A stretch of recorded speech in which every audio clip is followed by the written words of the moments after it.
Excellency, Minister of Environment, Ms. Enger Anderson, Executive Director, UNEP, Ms. Coral Leon Joseph, Commissioner for Agriculture, Rural Development, Blue Economy, Sustainable Environment, African Union Commission, distinguished Executive Secretaries of respective conventions, dear civil society, organization representatives, distinguished guests, ladies and gentlemen, all protocol observed, warmest greeting to all you.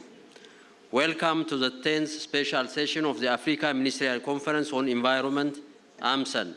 I have an honor and a privilege to convey this important meeting under the theme of rising ambition for accelerating action for droughts, resilience, and combating land degradation and desertification, here in the beautiful city of Abidjan, Côte d'Ivoire, the host of UNCCD COP15.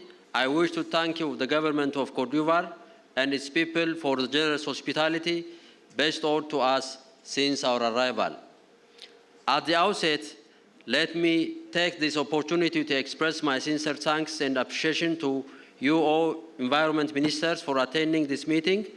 This shows your country's commitment to fight against the pressing challenge of drought, desertification, and in finding solution for the challenge Africa most facing today. Excellencies, distinguished guests, as you all know, African continent is hardly hit by different challenges associated with climate change, land degradation, expansion of desertification. This is actually due to the fact that Africa has low capacity to adapt with the shock ranging from consecutive droughts and floods to ever-increasing expansion of desertification, which led to risk for the lives and livelihoods of innocent Africans. It is indeed time for just transition for Africans from poverty to prosperity using their own natural capital and then resource. Ethiopia alone experienced about 54 million hectares of land degradation, from which about 11 million hectares requires an immediate intervention for restoration. The effect of climate change, land degradation, desertification, and biodiversity loss are not only the compromise Africa's development gain, but also hinders our effort to achieve sustainable development goals. It's time to find solutions for these challenges through our regional forum, such as AMCEN, with harmonized approach and policies for leading to regional integration and grow greener. That is why the 10th special session of AMCEN is dedicated to the theme titled Rising Ambition for Accelerating Action on Drought, Resilience, and Combating Land Degradation and Desertification. Ladies and gentlemen, it's my belief that the session will strengthen the work of the AMCEN in its contribution to the regional efforts to mitigate drought in Africa, assessing progress of land degradation, neutrality, targeting in the regions, enhancing opportunity for ecosystem restoration, natural-based solution, and identifying and strengthening partnership and synergy while raising momentum to enhance resource mobilization to address land degradation and desertification and drought. The 10th special session of AMCEN will also guide our negotiators of AGN with the necessary guide for a unified voice in the upcoming major COPs and dialogues.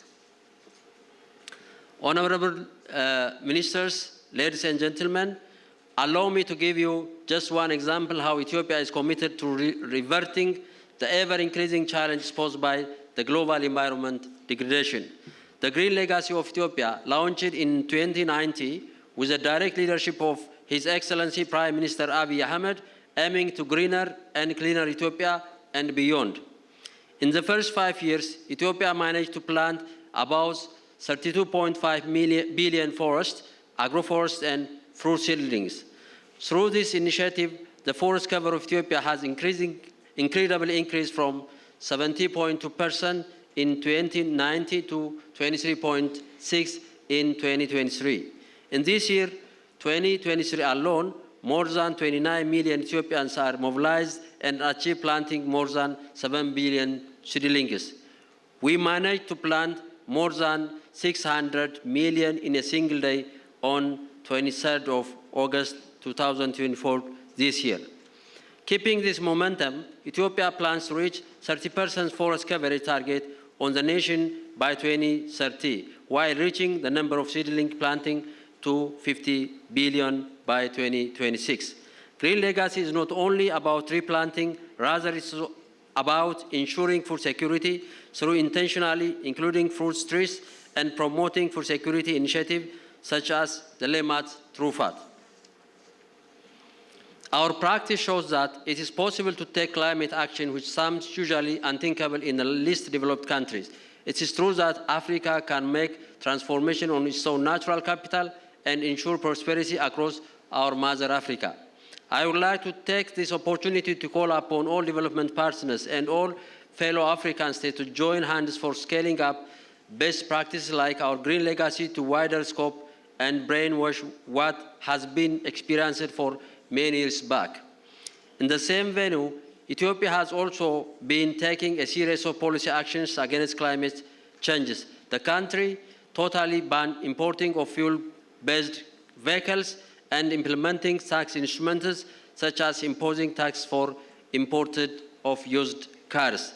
Dear colleagues, my final message are related to how Africa shall move forward in the time ahead. First and foremost, there is a need for strong, well-coordinated and integrated regional governance. This means there should be a clear and a robust function of AGN, AMCEN and CAHOSCA, the Committee of African Head of States and Government on Climate Change, as well as putting in place clear interface between these groups and AU. Ethiopia, under her tenure of AMCEN presidency, committed to rectify the existing gaps and look forward to work closely with relevant bodies in this matter. Second, considering having an ambitious climate and environment plan in member states of Africa, resource mobilization, both domestic and international, needs special attention. So I kindly request my fellow ministers here in room and beyond to make all concrete efforts towards mobilizing financial and technological resources for the realization of our climate change ambition. My third and final message is to the need for unified African voice that could make difference in international engagement. This shall start from identifying our key interests as regional and put in paper as a true African position and obey with this consistently throughout our engagement in the international dialogue and negotiation. Ladies and gentlemen, finally, as Africans, we need to develop our natural capital, securing adequate and predictable financial, technological, and capacity building support while mobilizing our resources with political determination. I here announce that the AMCEN meeting is officially open. I thank you for your attention.